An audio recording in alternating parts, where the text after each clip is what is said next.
You want to be able to think like AYANOKOJI, you want his deadly emotional control ability, and you want all the skills to turn yourself into a masterpiece. This is absolutely possible with the right training. That is not to say, however, that you can be absolutely flawless every time like shown in anime. It's not realistic. After watching this, you'll have the ability to master any skill you want. So, if I give you a system that lets you master any skill by coding it into your brain, would you not use everything you have to acquire it? This is what this video is about. The systems, not the info. Because most people know what to do. Watch this with a notepad. Because if at the end you don't apply a single tip, you might as well not get tired watching this and just watch an anime instead. There's a specific method of training used by the greatest, like Kobe Bryant, Mozart, any Olympic gold medalist, or even the star entrepreneurs, to become the master of their art. The training method was designed to create masterpieces regardless of the field. One day, DiMaggio, one of the greatest baseball hitters in history, was being interviewed by a journalist who asked him how it feels to be such a natural hitter. DiMaggio, without saying a single word, led him to his basement. There, DiMaggio picked up his bat and started doing a series of practice swings. With each swing, he would call out a particular pitch, such as low ball or fastball, then adjust his swing accordingly. After finishing the set, he picked up a piece of chalk and drew a tally mark on the wall. DiMaggio then flipped the room's light on, stunning the journalist with the thousands of tally marks he had drawn over the years. He then said, "Don't you ever call me a natural again." Imagine being so good at your craft that people from outside don't even think it's possible and label you as God-gifted. Experts noticed that the exceptionals always have a different kind of training method, which is the greatest lever behind their success. They named it deliberate practice. Where normal practice includes mindless repetitions year after year, deliberate practice requires focused attention and is conducted with the specific goal of improving performance. It's the quality of your practice that defines who you are, not just mindlessly practicing 10 hours. Action step. Okay, Emo, I get all that. I have to practice deliberately, but how? The actions you take are, you have to be intentional. An unpurposeful act is the enemy of deliberate practice. Take a notepad and write down the skills you want to master. Then schedule a dedicated block on your calendar to practice each of them daily. Below the skills, write down all the steps or mini-skills you need to master to excel at the skill. For example, in writing, the mini-skills might be improving your vocabulary, mastering headlines or perfecting hooks, etc. Chunk them down and practice each of them deliberately. Now, it's completely normal to not know all the mini-skills. Just write down what you know and start from there.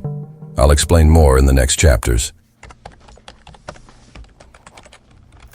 Focus is the core of deliberate practice, as described in Cal Newport's book Deep Work.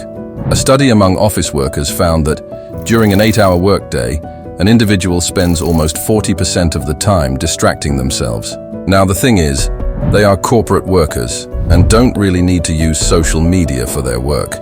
But nowadays, most people have closely connected work to social media. Imagine how distracted they are. It's close to 70%. Think about how it affects your results. The thing you should have achieved in 4 years will take you 70% longer, or 10 years to achieve. There are $1 trillion in losses due to distractions among workers only inside the US. So it's not that easy to just decide not to be distracted. What do you think would happen to companies like TikTok and Instagram if they can't hold your attention? They'd go bankrupt. So they're always spending nearly billions of dollars, testing their new models that hold your attention more. A new algorithm that can release a little bit more dopamine or pleasure. Since their survival depends on attention, they're willing to go to any lengths to keep it. Distractions are everywhere. Social media, the environment surrounding us, our personal thoughts. And you can boost your productivity by 2 to 4 times just by eliminating them. Previously, you made a schedule and broke the skill you want to practice deliberately down into parts. Now, this is the core of deliberate practice, practicing with focus. If you're not focused, this is just normal practice, and you're repeating it every day mindlessly. First action, don't let any interruption occur, even accidentally. because just a single notification can ruin your whole day. I keep my phone silent and out of sight. I block all distracting websites on my PC and close all the windows in my room. Once anything interrupts you, it's going to capture your personal thoughts, and you might not be able to focus for the whole session. Only use social media on break days. This is what I've found to be most effective. I use the 12-week year system, and there's only one day a week I'm able to access social media. Since you want to be exceptional, different from everybody else, you should look at this study done by a cognitive psychology professor on geniuses who were masters of their craft. The professor began his research by examining the most successful music composers of that time. He wanted to find out exactly what it takes to be a world-class music composer. The professor studied 500 symphonies that were considered masterpieces around the world. Then, when he looked back at the 76 composers who produced the masterpieces, he found something interesting. All the symphonies that were considered masterpieces were produced after 10 years of each composer's career.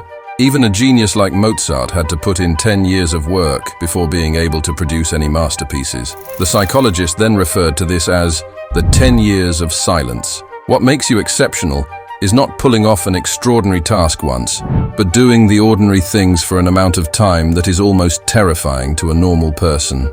Consistency is the difference between winners and losers. Even if you practice normally and stay consistent, you'll have massive gains over a long period. But when you combine deliberate practice with consistency, you become deadly. The thing is, there's no easy path to staying consistent. You have to put in effort, and that's what makes you exceptional. Here are some actions you can take to increase the likelihood of staying consistent. Keep the chain. Choose one specific task you want to stay consistent with, and then get a big calendar.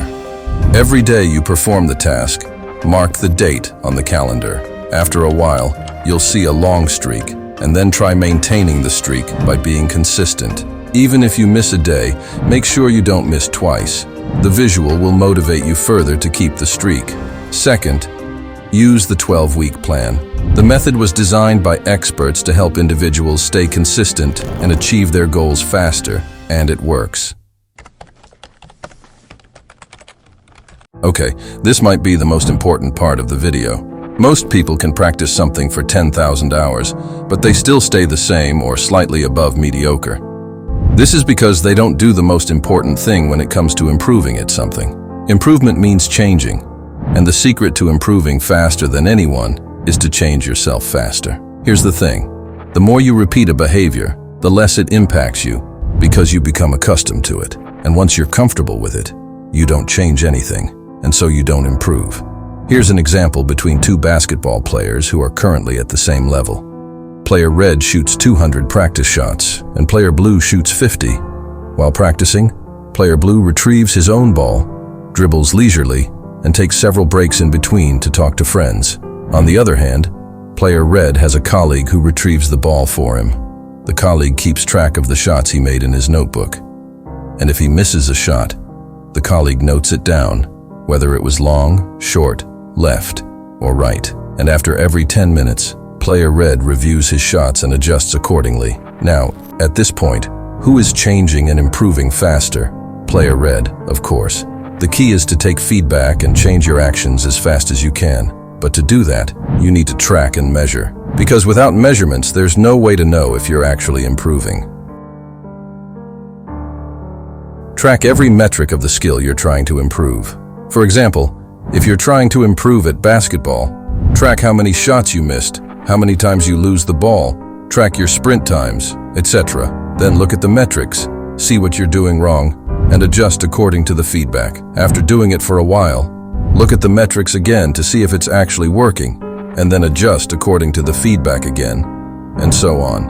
Remember to never get comfortable. If there's one single behavior that you can do to increase your success rate by 30 to 50%, would you do it? There's a simple habit that improves your cognitive function, alertness, and memory, improves your physical performance, enhances your mood and emotional stability, and also boosts productivity. But still, people won't do it. It's getting an 8-hour good night's sleep. And not to mention that it's also super important when it comes to deliberate practice. Top performers attribute their peak performance simply to having a consistent sleep schedule. Neglecting sleep to get more working hours is stupid, or at least that's what Jeff Bezos said. Jeff is an epitome of productivity. The problems he has to solve while looking after his centi-billion and multi-billion-dollar companies are complex. He said that he believes in quality work over quantity. In an interview, Jeff gives an example. If he gets only 4 hours of sleep per day, he might get 4 more productive hours back in his day. He says that even though he gets 33% more time to get more done, is it really worth it considering he's tired, grouchy, and his brain doesn't function well? Sleep is important, and here's how you can maintain a productive sleep schedule. First, you have to be absolutely ruthless with your screen time. Never touch your phone within 2 hours of going to sleep. Most of the time, the reason people have a messed up sleep schedule is that they just can't put their phone down to go to bed. Second, use sleep masks and earplugs for better sleep. Keep your room temperature cold, because a cooler room can promote deeper sleep. Experts say that for optimal sleep, it's better to keep your room temperature between 15 to 19 degrees Celsius.